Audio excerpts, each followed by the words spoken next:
Hello, my fellow American citizens. My name is Daniel Brown.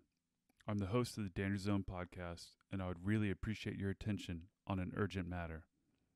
I'm referring to an injustice that is currently being administered by our military court system against 3 military service members and their families.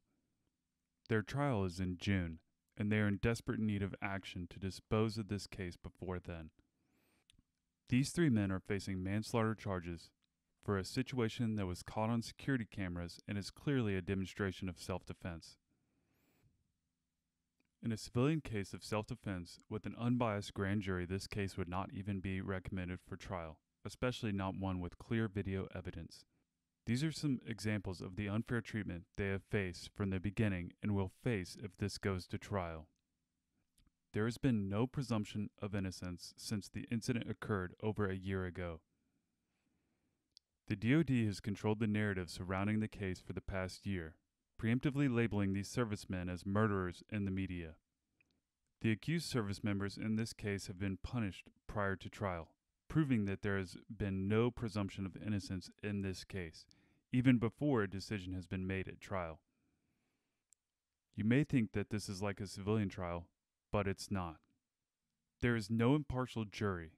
The process of jury selection in the military involves extreme bias. We discuss this in the upcoming podcast. The military prosecutors act with impunity. There is no recourse for suppressing evidence that would aid the defense in proving their innocence, and they have a history of actively doing this. They hide details of the trial from the public. They craft and control the narrative surrounding the case during the whole process. Prior to these podcasts, I had no idea how politically biased and corrupt our military justice system truly is.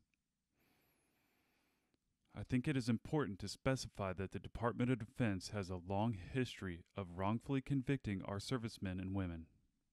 If wrongly convicted, these 3 men face severe punishment that will drastically affect their lives. They could end up serving long prison sentences.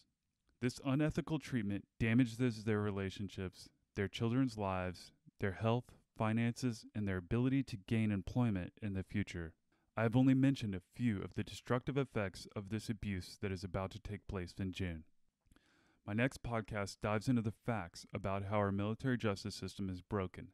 In the podcast, I talk with Fred Galvin, who has experienced this system's corruption firsthand. Fred Galvin and his team of Marines were wrongfully accused of murder in 2007.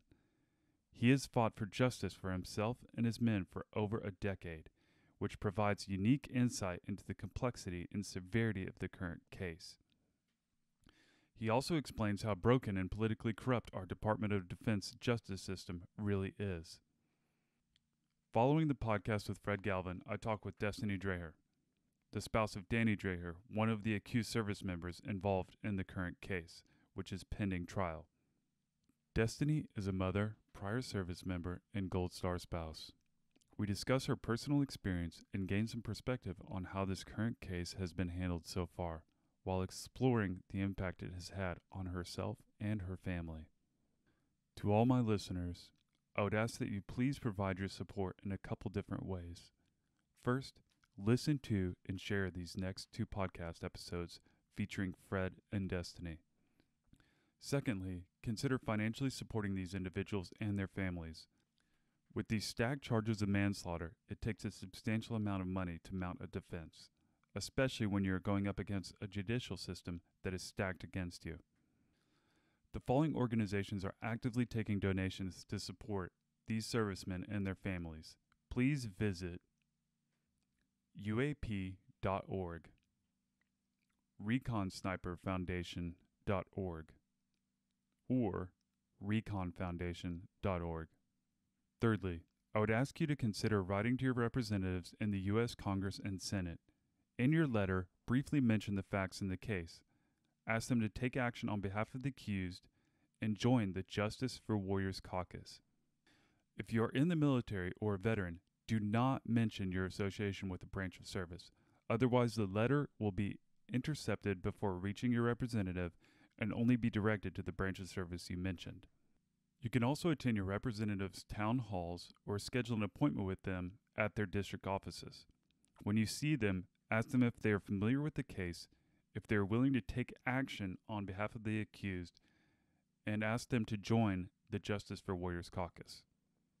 For those of you that don't know, the Justice for Warriors Caucus is a nonpartisan congressional caucus to support imprisoned combat warriors who have been unfairly treated by the military justice system. After you listen to these podcasts, please share this story and these podcasts with anyone who may have a platform to generate change for these individuals. Share with your acquaintances, friends, and family who may work within the media, within government, or with those who have influential voices.